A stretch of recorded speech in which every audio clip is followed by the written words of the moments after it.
If you want uncut and extended versions of my videos, go to patreon.com/traplawross. Also, you can now watch my new drops on Spotify, so go search me there. Here's the video. The Atlanta rap scene has experienced some major losses in recent years. The death of Lil Keed in May 2022 due to a rare medical condition, the murder of Takeoff in November 2022 following a dice game gone wrong, and the passing of Rich Homie Quan in September 2024 due to an overdose. But most recently, there was the tragic and strange death of Young Scooter in March on the day of his 39th birthday. Young Scooter was in the same generation of rappers as Takeoff and Rich Homie Quan, but he never quite achieved the same kind of mainstream success as they did. However, within Atlanta, Young Scooter was known as one of the most respected artists in the city, and this respect didn't necessarily have anything to do with his music, rather his character, as well as his reputation that he carried in the streets of Atlanta. Now, if he was in the current generation of rappers, to get this kind of respect, Scooter would probably have to have 10 bodies under his belt. But back then, this was not the case, because Scooter's reputation had nothing to do with catching hats or dissing ops. Born in 1986, Scooter was one of the last of a dying breed of Atlanta trap rappers to whom the streets were really all about the hustle rather than murdering your ops. And if Scooter's raps are to be taken seriously, he may well have been one of the biggest dope boys to come out of Atlanta since Big Meech. So in this video, we're going to be taking a closer look at exactly who Young Scooter was, his status as the undisputed Jugg king of Atlanta, his insane backstory as one of Atlanta's most prolific drug dealers, claiming to have moved literal metric tons of dope in the streets without ever getting caught, and his suspicious death in the presence of the Atlanta police, who likely had their eyes on him for decades. Kirkwood, East Atlanta, Zone 6, aka Laments. Like, how old were you when you first started getting involved in street business? 13, 14 years old. I done made 190,000. I'm working on Sunday. Black Migos. So does that include the rap group Migos? Nah, that don't include no Migos. Like, I made a whole lot of money. Like, I know it sound crazy, but I know I done spent millions. Right. Back in the day, Scooter was the one had the budget. He kind of was helping put money behind all of us, me, Scooter, and Future. He just know more about the business. You know, I'm just strictly streets, so I really don't know like the business side of the music. How many friends do you think you've lost, from violence? Man, it's a lot, like more than 20. Atlanta 911, operator 8715, what is the location of your emergency? There is literally a whole domestic dispute going on. Guys coming in and out of the house with guns and stuff. This girl doesn't have on any clothes. They threw her outside. I believe the girl is hurt. The house needs to be investigated. Atlanta police held a news conference about the death of a 39-year-old man, Kenneth Bailey, also known as rapper Young Scooter. Died on his 39th birthday after suffering a leg injury that led to severe bleeding. They say there were no shots fired. And then a woman was drugged back into the... That's what was reported. We have not been able to substantiate any of that. Got the mugshot of 31-year-old Demetrius Spence, who Atlanta police say placed a fake 911 call that ended in the death of Atlanta rapper Young Scooter. This scallywag decided she was going to call the police and make a false report. If this chick hadn't called, made a false report, lied, Young Scooter wouldn't be dead right now. She killed Young Scooter, and she needs to face the consequences for it.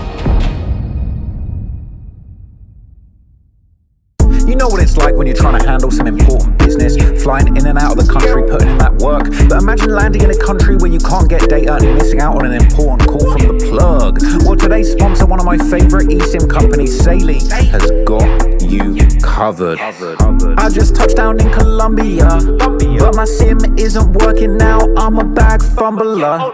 You need an eSIM to get your numbers up and get your data back online so you can run it up. I can get an eSIM, forget a physical SIM card with Saley, you won't need it. I'm in love with a Cuban, I lost connection and installed my eSIM and now we're zooming. They make it so easy, in over 190 countries that be spanning across 8 regions. I need internet globally, it's affordable and saves a lot of cash on roaming fees. Whether globally or regionally, I love how the eSIM can be installed very easily. Just go to settings, then cellular, activate the new eSIM. It just takes a few seconds for you to set it up. Just don't get interrupted, cause you need stable internet to install the eSIM. Just trust me, that's all you need to do. to get using your eSIM instantly. And as a special gift, Saley are giving my viewers an amazing deal exclusively. So if you want 15% off their data plan, just go to saley.com/traplaw to download the app or use the discount code TRAPLAW at checkout. Thanks, Saley. Now back to the video.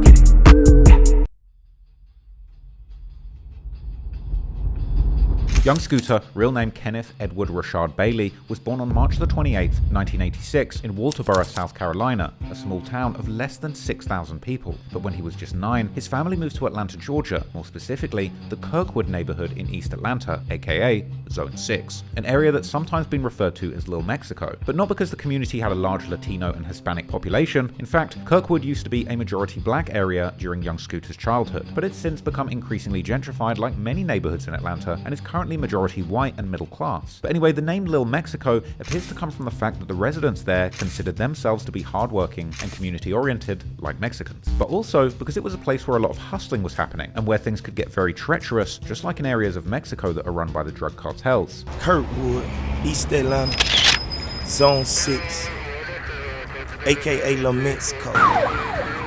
Young rich, we plugged up for real. You can't just walk in this hood. The reason we call it Little Mexico, this ruthless, dog. We got the lowest numbers you can never get. There were, and are, several different gang sets that rep Little Mexico, the most famous ones being FBG, aka the Free Bands Gang, made famous of course by the rapper Future. Sensational.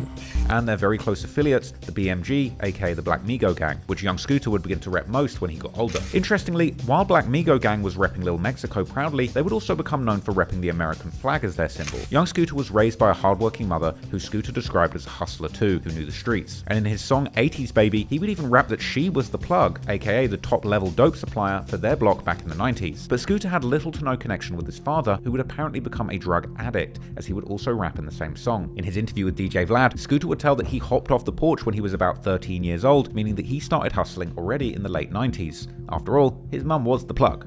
Like, how old were you when you first started getting involved in street business? About 13, 14 years old. 13, 14 years old. Yeah. Like, do you remember what got you into it initially? No, just being around and living in that atmosphere. Like, when you're living in the streets and you can't move out the hood, then that's all you know, then that's what it's gonna be. In August 2006, Scooter would be arrested for misdemeanor theft and felony drug trafficking charges, to which he would end up pleading guilty to in January 2008, receiving 3 years of probation as a first-time offender. It was after this case that he would decide to pursue music as a way out of crime. However, of course, music wasn't going to bring in money immediately, and it seems that Scooter would keep hustling in the streets for the time being. And as a video posted on YouTube in 2010 shows, it was seemingly going very well for young Scooter. But Scooter also had certain aces up his sleeve when it came to rapping, because one of his good friends was none other than Future from the Free Bands Gang, who was a few years older than Scooter and whose music career had already started in the early 2000s when he was still known by the artist name Meathead. Soon, Scooter began dropping music himself, often performing in songs together with Future, like the song Free Bands from 2008. Scooter would also seemingly release his first mixtape in 2009 titled Plug Talk, which has unfortunately been largely lost to time, although some songs are still available online, like one called Hood Rich, which follows more the sound of old Gucci Mane songs, being likely produced by the legendary Atlanta producer Zaytoven, who also produced much of Gucci Mane's early discography. Scooter would keep dropping music, often with Future, rapping about one thing and one thing only, and that's selling dope. He would constantly repeat terms like jug and finesse that both basically refer to illegal ways of making money, and would eventually begin to call his style of rap count music because it was music that was specifically to be played by hustlers while counting their profits, even claiming that he trademarked the ad-lib count up so that others couldn't use it. Count up. I bought the word count up, like, that's all I want to do, count up. You bought that word? Yeah, I bought it. Like as a trademark? Yeah, I bought the word. Wow. Yeah. I bought the word. Like, I really could sue people for saying count up. So many people using it to make money. You know what I'm saying? And this simple formula seemed to be working very well for him, slowly gathering a bigger and bigger audience that was beginning to spread from the streets of Atlanta to the entire nation of America and beyond. And of course, it didn't hurt that through his connections, he would very quickly rack up features from some of the hottest rappers in Atlanta, including of course Future, but also guys like Rocco, whose A1 label was involved in Scooter's early projects, Waka Flocka Flame and Gucci Mane, who were both some of the hottest rappers coming out of Atlanta at the time, as well as up-and-coming superstars like Young Thug, whose career was just about to explode. Scooter was also close with DJ Swamp Izzo, who has now gained newfound fame for bringing back the late 2000s and early 2010s mixtape style with his contributions to Playboi Carti's music album. Swamp Izzo! But Scooter was not only close with Gucci Mane around this time, but there were also rumors spreading that he had signed to Gucci's 1017 Brick Squad label. But Scooter would dispute the rumors, saying that he was staying independent. You're signed to Gucci Mane, right? No. Okay, so can you explain that for us? Because, you know, you've been affiliated with Future. I'm still affiliated. Okay. I don't get. The streets get mad confused. The rap world got it like that. Okay. I just don't have a deal. I'm just my own person. I'm Black Migo. 2013 would be Scooter's breakout year, starting with the release of his mixtape Street Lottery on the 1st of January 2013. The cover of the album repped both the BMFBG, aka Black Migo Free Bands Gang, and Gucci's 1017 imprint. This tape would include many of the hottest rappers at the time, like Future, Bun B, Gucci Mane, OJ the Jew Man, Young Dolph, Chief Keef, and Travis Porter, and several songs that would become Young Scooter classics, such as the namesake song Street Lottery, featuring the Houston legend Bun B, Work with Gucci Mane, the music video for that song now having over 12 million views, and it would even make its way to the soundtrack of the legendary video game GTA 5, and of course, the song Columbia, which would turn out to be Scooter's breakthrough hit, the song even getting a high-budget music video that was actually filmed partly in Colombia, whilst having cameos from both Gucci Mane and the 5-star stunner and CEO of the Cash Money Records, Birdman. While Scooter would rap about a familiar topic, saying that he had a cocaine plug directly in Colombia, so now he was bringing that good stuff in by the metric ton. The song would receive nationwide radio play, and a heavily censored version of it would even get spun on MTV. The song would even get a remix with a completely new music video and a star-studded lineup, including fake Birdman Rick Ross, real Birdman Gucci Mane, and of course, Birdman. Scooter would keep feeding the streets with mixtapes like Free Bricks 2 that he would put out with Gucci Mane in February 2013, but Scooter would also get in some legal trouble during his rise to fame, as he would be arrested for a probation violation in April, stemming from a 2011 arrest that included charges of felony forgery, driving without a license, and speeding. Scooter would be sent to jail for about half a year, during which he would incredibly end up being put in the same jail cell with none other than Gucci Mane, who had gotten locked up in March in true goo-wop fashion for allegedly hitting a fan who was trying to get a picture with him in the head with a champagne bottle. There was a rumor that you and Gucci were cellmates. Any truth in that? Yeah, we were for like 2 months. Oh, so you guys were actually cellmates for 2 months? Yeah. What was that like? Still wondering how to get out this one. Ain't like nothing. Me and him being in the cell, like, yeah, ain't good. Folks like, man, him and Gucci in the cell together, man, that ain't good. You stupid. Like, get out of here. Do you think that the county kind of did that on purpose, since they knew y'all knew each other and put you in the same cell, or was that by chance? Yeah, you know they did. Now, I would have loved to have been a fly on the toilet in their cell during this time, because who knows what kind of high-level conversations and freestyle sessions they were having over a double cup of toilet wine. Now, Gucci Mane wouldn't stay locked up for long, but soon after he was released from jail, he would spiral out of control with his own drug addiction, starting his infamous Twitter meltdown of September 2013. And while Scooter would be pretty much the only person that Gucci would give props to during these lean-addled rants, tweeting, "I swear to God, me and Scooter are the last real authentic street dudes left." Gucci would attack numerous Atlanta legends that Scooter had a good relationship with, and moreover, Gucci would seemingly brag about having Scooter under a contract along with Waka Flocka and Young Thug. Not long after the meltdown started, it would come to an end, as Gucci was arrested for carrying a gun while behaving erratically, leading him to admit his addiction issues and apologize for everyone he'd insulted, before being given about a 2-year sentence and eventually getting released in 2016, after which we would all come to know the new and improved Gucci 2.0. But at the time, Gucci would go back in, Scooter would soon be coming out, being released in October 2013, and he would hit the streets running, eventually leading him to drop the Street Lottery 2 mixtape in January 2014,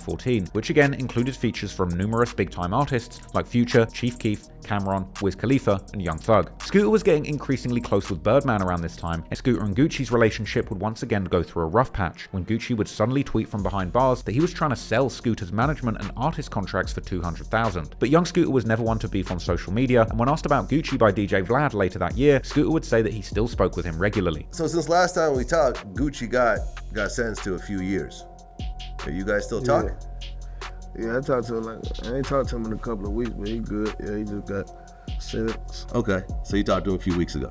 Yeah. I mean, what's the update? Like, how's he doing in prison? Oh, he good. You know, once you get your time, you can't do nothing but do it. Like, he ain't going nowhere. You know, the walls don't move. You just gotta wait it out and just ride and do his time.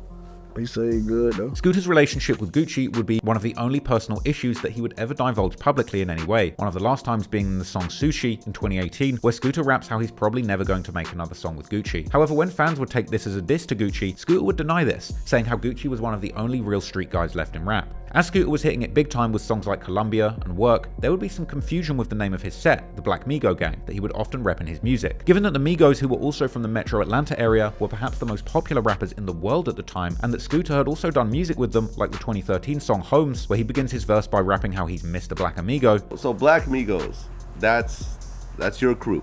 Yeah, that's my gang. I own it. Okay. So does that include the Migos, the rap group Migos? Nah, that don't include no Migos. It's Black Migo Gang.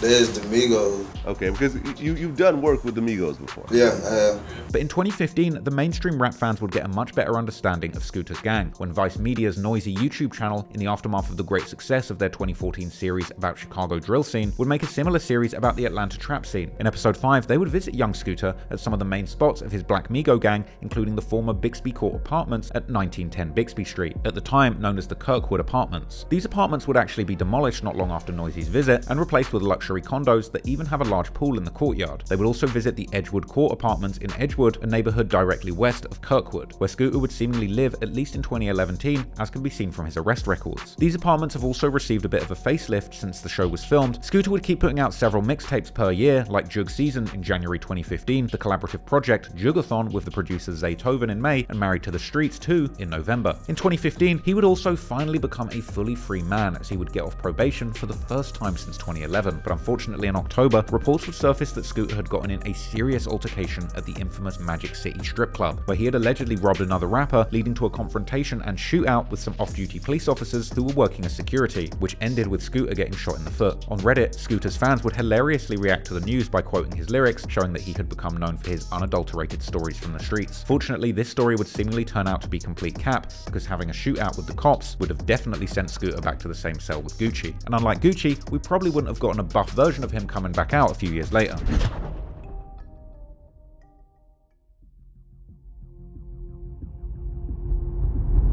But after Scooter's initial breakthrough from 2013 to 2015, he would clearly step back from rap, and while he would still release projects, they would begin to come out with longer and longer intervals, and he would never again receive a similar mainstream solo hit like Columbia. Now, this doesn't necessarily mean that young Scooter was slowly becoming irrelevant, as his singles and music videos would still rack up millions of views, not to mention that he would still get features, or would feature on songs with his famous friends, like the 2017 song Goo Wop by Young Thug that featured Scooter, as well as Quavo and Offset from the Migos, which had a music video racking up over 150 million views. Scooter would also help the next generation of rappers from his hood get into the industry, most notably Rallo, who is almost 10 years younger than Scooter, but would grow up close to Scooter's family, and would be affiliated with both the Black Migo Gang and a gang known as Fam Goon, who would operate particularly around the area known as The Bluff in northwest Atlanta, known as perhaps the most infamous drug dealing neighborhood in Atlanta. How'd you link up with Scooter and Future? Me and Scooter, we grew up together, know what I'm saying? His mom, Miss Betty. People don't know that his mom went with Swamp Izzo, know what I'm saying? And they had a family together. And I think that was back when Swamp was working at AutoZone. And me and Kyrie, we was best friends. That was Miss Betty's son, which is Scooter's brother. And I used to be with his brother, Heavy, Kyrie. And that how me and Scooter became friends, know what I'm saying? And when he seen that I was doing music, and he was already doing music, know what I'm saying? He down there OG and me, cause I ain't number 23.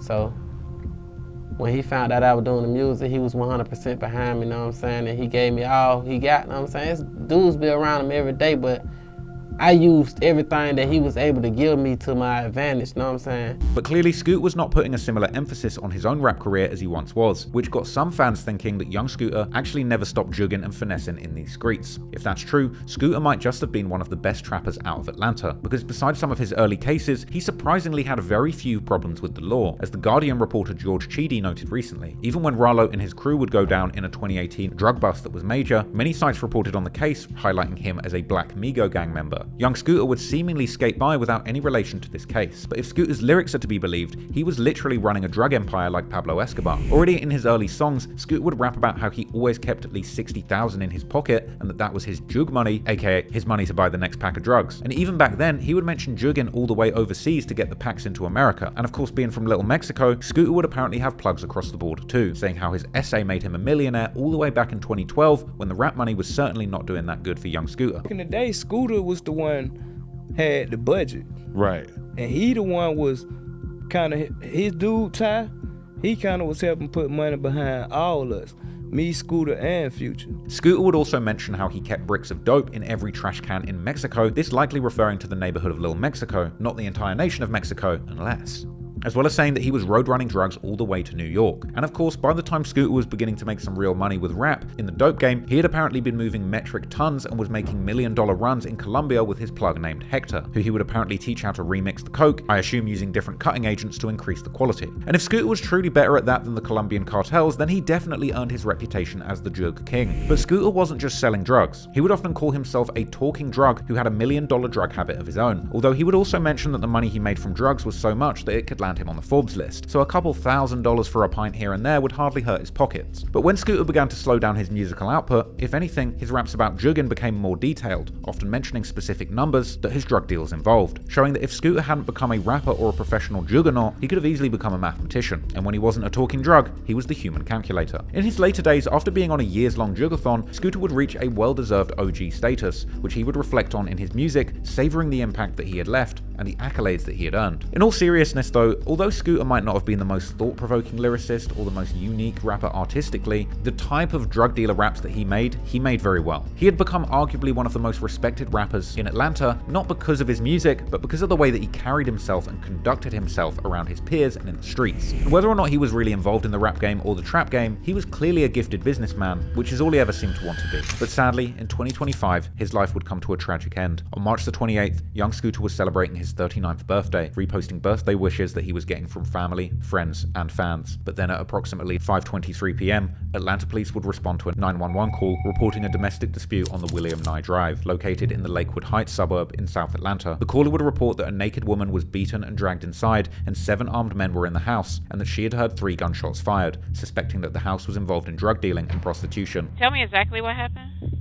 Okay, so I'm the neighborhood watch, and basically, like I said, these guys they're like selling drugs in and out of the house. All you see is guys coming in and out of the house with guns and stuff. They holding guns in the air, and then it's like, I'm not sure if they're pimping, but it's the situation that's going on right now. This girl doesn't have on any clothes. They threw her outside. He was fighting the girl. He literally fought the girl. I'm not sure what they was fighting over. If they was fighting over drugs, that's what it sounded like. It sounded like they were fighting over drugs. And then they started shooting. She had someone come over there, and they started shooting. But the house needs to be investigated. They're definitely doing illegal stuff over there, and it's disturbing the area. How many shots were fired? I would say 3. It was 3 shots. When did it happen? It's happening now. Okay. So I believe the girl is hurt. And they're coming from 273 William Nye Drive? Yes. And the girl is hurt because she was like bleeding profusely, like blood everywhere. Okay. Do you see or hear anything else? Yeah, she's trying to get away, and they're holding her. She's being held hostage. Like she's trying to. They brought her. The guy that was fighting her, she ran outside naked, and then he was fighting her outside. And then there was another commotion. She tried to get away. He dragged her back in the house. So now they're at the door, literally fighting. She's trying to get out. He's refusing to let her out. And it's like 7 guys in the house. Officers arrived on the scene and knocked on the door, with a man, later confirmed as Scooter, opening and immediately shutting the door without saying a word. Not long after, while the officers were establishing a perimeter, 2 men would flee out the back. However, one would soon turn back, likely realizing that he couldn't get away. But Scooter would keep going, jumping 2 fences. But then something would happen, and Scooter would fall on the ground, suffering from a severe leg injury. Young Scooter would be taken to the Grady Memorial Hospital, but the injuries that he had suffered would prove too serious, and he would be pronounced dead. The first being from the 200 block of William Nye Drive. In Zone 3, officers responded to a dispute with a weapon. It was advised in the call remarks that shots were fired and a female was dragged back into the location. Once officers arrived, they knocked on the door. A male opened the door and immediately shut the door on the officers. The officers then established a perimeter. During the process of establishing the perimeter, 2 males fled out of the rear of the house. 1 male returned back into the house. The other male jumped 2 fences as he was fleeing. When officers located him on the other side of the fence, he appeared to have suffered an injury to his leg. Officers rendered aid, and he was transported to Grady Hospital, where he was pronounced deceased. A few hours after the incident, social media reports would begin surfacing which identified Scooter as the potential deceased. And although APD would not confirm his identity immediately, already that night, news reports and social media influencers will begin to report on Scooter's passing. Good evening and thanks for being with us tonight. I'm Jennifer Bellamy. We are following breaking news right now in the city of Atlanta, where just minutes ago, Atlanta police held a news conference about the death of a 39-year-old man, Kenneth Bailey, also known as rapper Young Scooter. All right, the A is on fire morning right now. The death of Young Scooter. The news just came through. But that wasn't all, as rumors would also immediately begin to spread that he had actually been shot by the Atlanta police. So it turns out Scooter gets shot by the police. We don't really know the details of it, but what we do know is when they did shoot him, he was transported to Grady, where later he got pronounced dead. So Young Scooter got killed by the police tonight. This is crazy, gang. This is some stuff like I wasn't even expecting to hear. Expecting to see Young Scooter shot and killed by the police. That's crazy. That's like so crazy, bro. I can't make this up. However, the police would quickly deny these rumors, saying that Scooter had sustained an injury to his leg whilst jumping over the fences, but that the cause of death had not yet been confirmed. Cody, you just stepped out of that briefing from police. A lot going on tonight. What have you learned? Well, Jennifer, the main thing we want to set straight here, the lieutenant over homicide with Atlanta police saying they did not, in fact, shoot Young Scooter. They say there were no shots fired during this ordeal tonight on William Nye Drive. As he was making his way from that home, he actually jumped 2 fences. It was during one of those jumps he landed and somehow broke a leg. Some were hearing initial reports it was a femur. Again, we don't know the details of exactly the injuries, but tonight the medical examiner says a cause and manner of death have not been confirmed. When police were asked if the woman who had supposedly been dragged inside the house was okay, the police said that they only located 2 males at the residence and were investigating further. Was the woman injured at all? So we were not able to locate a female. We ended up with 2 males and the decedent.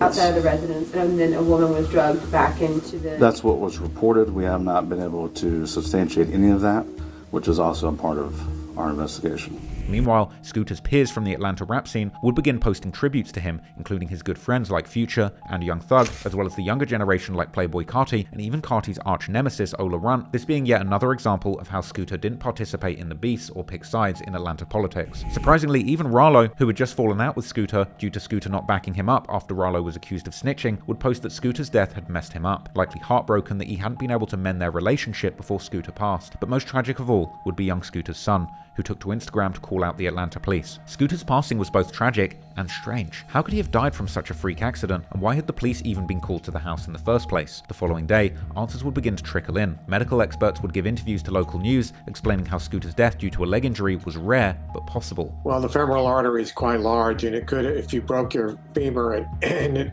it broke badly enough, the ends of the femur fracture could be sharp enough to cut the artery. As for the fall, It'd have to be a very hard fall. something you don't often see. No, you don't.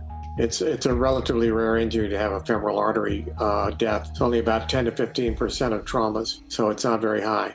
This wasn't convincing everyone though, and Young Thug, who had only recently been released from jail after fighting his own case against the Fulton County prosecutors, would come out with an explosive claim that an autopsy had come back saying that Scooter, aka Street, had been shot after all. However, Fulton County medical examiner's report would disagree with Thug's claim, stating that Scooter's injury came from the wooden fencing material, and Thug would later remove his tweet. Meanwhile, people close to Scooter would reveal that the female 911 caller had falsely claimed to be a hostage and that Scooter had actually done nothing wrong. The police would then reveal that they were now looking into the caller, who had apparently made the call from the DeKalb County, meaning that they were likely nowhere near the house, watching the offense unfold like they claimed. Atlanta 911, operator 8715, what is the location of your emergency?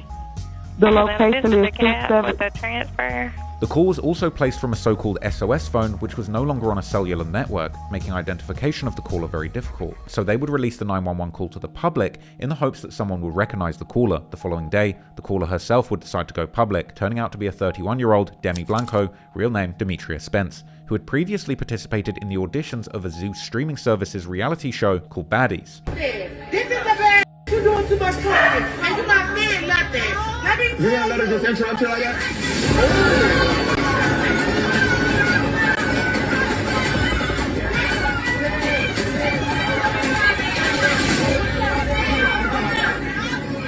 She would go live on Instagram to give her version of the events, this time claiming that she was in fact the one who had been abused, while during the 911 call, she had identified herself simply as a neighborhood watch who had seen another woman get abused. Okay, tell me exactly what happened. Okay, so I'm the neighborhood watch.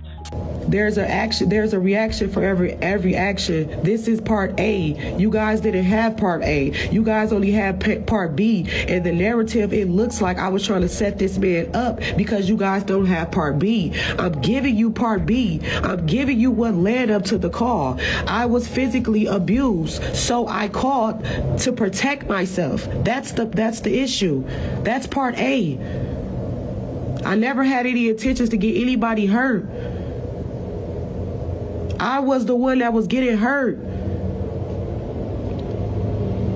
And I came here to say my truth.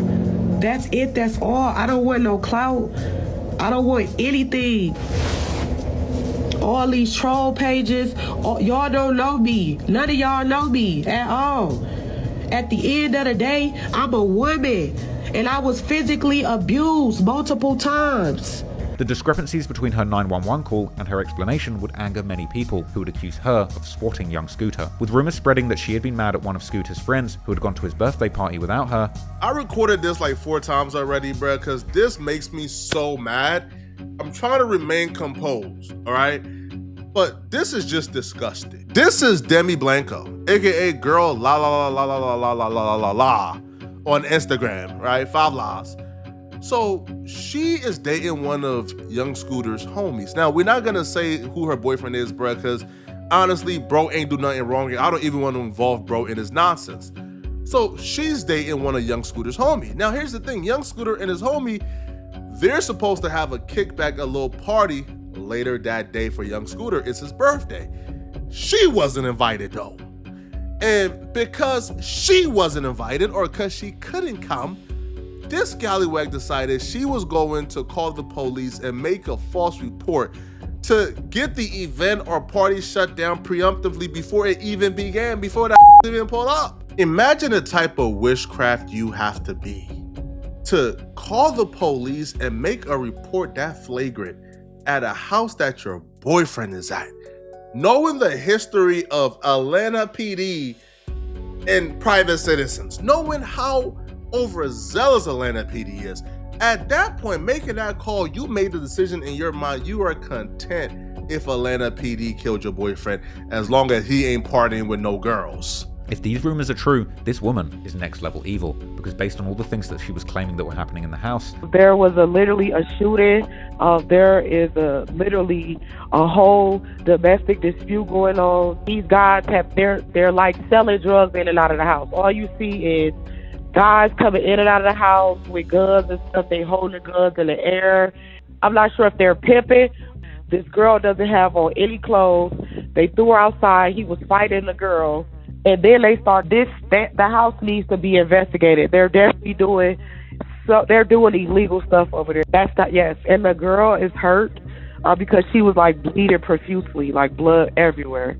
Yeah, she's trying to get away and they're holding her. She's being held hostage. There's also a child in danger as well because she has a baby. She must have known that there was a very high chance that people inside this house would get hurt. But the craziest thing is that we have no idea how many people she thought were actually in the house. After all, it was supposed to be young Scooter's birthday, meaning that this lady might have been willing to get a whole house full of people hurt just to get back at her boyfriend. After the caller's identity would begin spreading online, it wouldn't take long for the Atlanta police to find and arrest her, charging her for transmitting false public alarm and giving her a $7,500 bond. As she was arrested, Scooter's family would provide a statement through their publicist saying that they were devastated but still waiting for more information to come out to understand exactly what happened, as well as highlighting how Scooter was not just an artist, but also a father and a mentor to many youths in Atlanta. Also, Future would keep posting about Scooter, his death clearly cutting him deep, saying how his life would never be the same. Ultimately, the facts are still murky. We can't definitively say at this stage exactly what happened to young Scooter, and while it'd be wrong to jump to conclusions and conspiracy theories about whether or not this was a tragic accident or foul play by the police, unfortunately, American police do have a dark history of brutality and heavy-handedness when it comes to the black community. However, sometimes life can throw up crazy coincidences, and it is possible that this was indeed just a tragic accident. If Scooter's stories of jugging in the streets are to be believed, it's not unthinkable that the police might have had a reason to take him out, but on the other hand, if this is a case of swatting, it may truly be this woman who made an allegedly fake distress call who really orchestrated this tragedy, and perhaps she will face justice. Only time will tell, but for now, there's only one thing that we can say for sure. Atlanta just lost one of its most legendary rappers and influential street figures. So, rest in peace to young Scooter. I hope you found that breakdown helpful. Peace out.